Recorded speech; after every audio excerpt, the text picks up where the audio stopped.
Hey guys, my name is Toby and welcome back to another very exciting tutorial where today we are talking about some more basic photography stuff, and this week we're going to be talking about Aperture.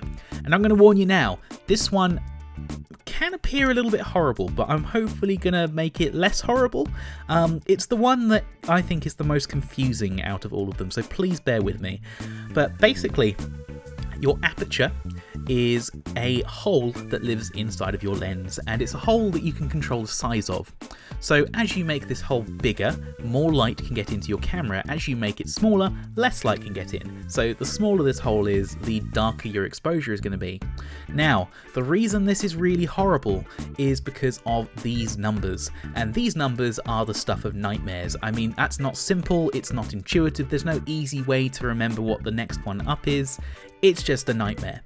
And I will just point out that very similar to last week's video on shutter speed, these numbers are the whole stop intervals. So you can actually get some numbers that are in between these. For instance, you've got f4, then you can also get f4.5, f5.0, and then 5.6. But for now, let's just explain why they are so horrible, because there is a good reason, actually, believe it or not. If you actually look at what that says, it's f, which stands for your focal length, divided by a number. And these are basically ratios. So the reason they do this, and this is not something you really need to know at all, this is just kind of so you understand why they're horrible numbers and why they have done this to us and it's horrific. It's basically because that is the diameter of the hole in your lens. And the problem is that, let's say you've got a 50mm lens and you're shooting at f2. So f, which in this case is 50, divided by 2 is 25. So you've got a 25mm hole in the lens. If you've got a 200mm lens, you've got 200 divided by 2 is 100, and you've got a 100mm hole. And those are two of the sort of nicer examples that I can think of off the top of my head. But you can see that if you wanted to know how to get that same exposure on a different lens, you would have to memorize different values for every single aperture for every single lens.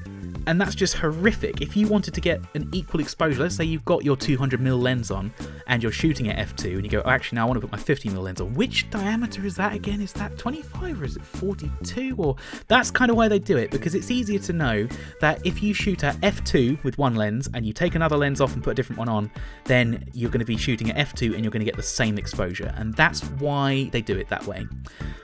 But you don't need to know that after me waffling on about it. Basically, all you need to remember is these numbers, and they are something that you kind of will get to grips with time. Now, the second reason that these are horrible is because they're kind of backwards. So the lower the number is, the bigger the aperture is. So lower number, very similar to shutter speed, lower number will give you more light. That's probably the easiest way to remember it. Higher numbers give you less light. And that's kind of it. So the smaller that hole gets, obviously, the less light can get through into your camera at any one time. And that's kind of what controls your aperture. Now, the other thing that aperture controls, because as I've mentioned before, each one of these settings kind of has a little knock-on side effect. This controls your depth of field, which is kind of the amount of stuff that can be in focus at any one time. So if you have a really shallow depth of field, that's the one where everything's kind of blurry and there's just like one little thing that's kind of sticking out that's in focus. And then the opposite of that is when you have a very deep depth of field where everything is in focus.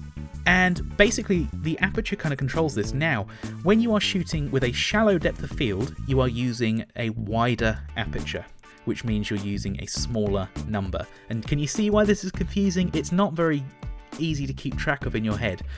When you're using a deeper depth of field, you are using a smaller aperture, but a larger number. And again, it's kind of... I know when I was learning, I was going back and forth about this in my head for ages, and even now I still muddle it up when I say it out loud.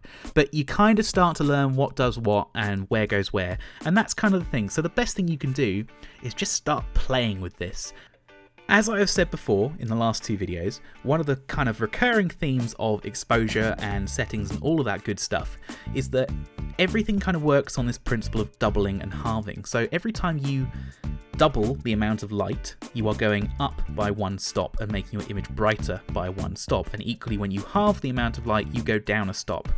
Now, this is no exception, as while it's not obvious from the numbers, what you're actually looking at is every time you go down a stop, you are halving the area of the aperture. So that's kind of where the doubling and halving comes into it.